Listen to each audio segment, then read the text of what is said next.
Hello welcome back. അപ്പോൾ തമ്പനയിൽ കണ്ടതുപോലെ മാവ് പരത്തിയോ കുഴയ്ക്കോ ഒന്നും വേണ്ട. നല്ല ഈസി ആയിട്ട് നമുക്ക് ഈ പോള എങ്ങനെ ഉണ്ടാക്കുന്നതെന്ന് നോക്കാം.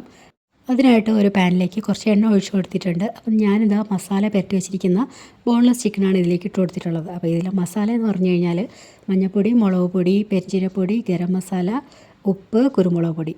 നമുക്ക് ഈ ഒരു മസാല തന്നെ വേണമെന്നില്ല, നിങ്ങൾക്ക് ഇഷ്ടമുള്ള മസാല ചേർക്കാൻ കേട്ടോ, കുഴപ്പമൊന്നുമില്ല. ഇതാ ഇതുപോലെ ഒന്ന് ഫ്രൈ ആക്കി എടുക്കാം.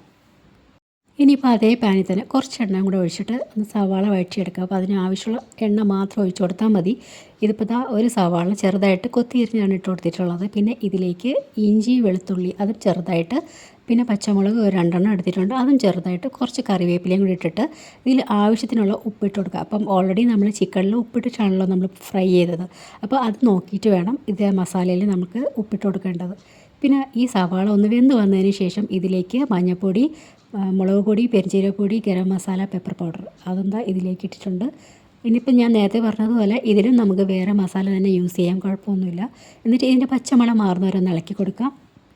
പിന്നെ നമ്മൾ നേരത്തെ ഫ്രൈ വെച്ചിരിക്കുന്ന ആ ചിക്കനില്ലേ, അതാ ഇതുപോലെ ഒന്ന് ചെറുതാക്കിയിട്ട് നമുക്ക് ഇതിലേക്ക് ഇട്ട് കൊടുക്കാം.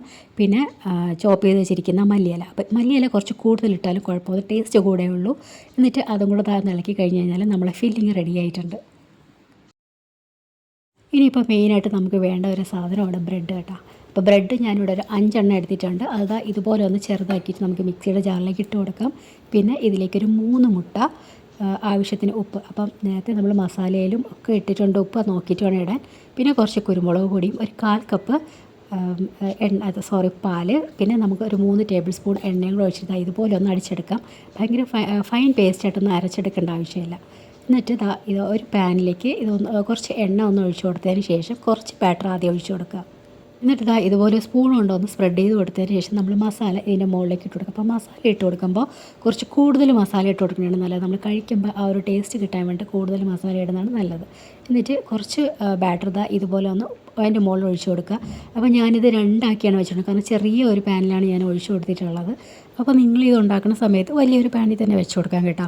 പിന്നെ ഇതിലേക്ക് ഞാൻ ക്യാപ്സിക്കം വെച്ച് കൊടുത്തിട്ടുണ്ട്, വീഡിയോയ്ക്ക് വേണ്ടിയിട്ട് മാത്രം വെച്ച് കൊടുത്തിട്ടുള്ളതാണ് കേട്ടോ, ഇതൊന്നും വേണമെന്നില്ല.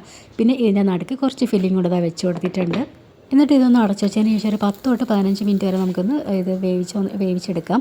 എന്നിട്ട് ഇത് ഇടയ്ക്കൊന്ന് ചെക്ക് ചെയ്ത് നോക്കണം വെന്തോ ഇല്ലേ എന്നുള്ളത്. എന്നിട്ട് ഇതുപോലെ ഒന്ന് ഫ്ലിപ്പ് ചെയ്തെടുക്കാം. അടുത്ത സൈഡും കൂടെ ഒന്ന് ഒരു ചെറുതായിട്ടൊന്ന് കളർ ചേഞ്ചിങ് ചെയ്യാൻ വേണ്ടിയിട്ട് മാത്രം ഇതിങ്ങനെ ഇതുപോലെ ഒന്ന് മറിച്ചിട്ടിട്ട് ഒരു 2 മിനിറ്റ് വെച്ച് കൊടുത്താൽ മതി.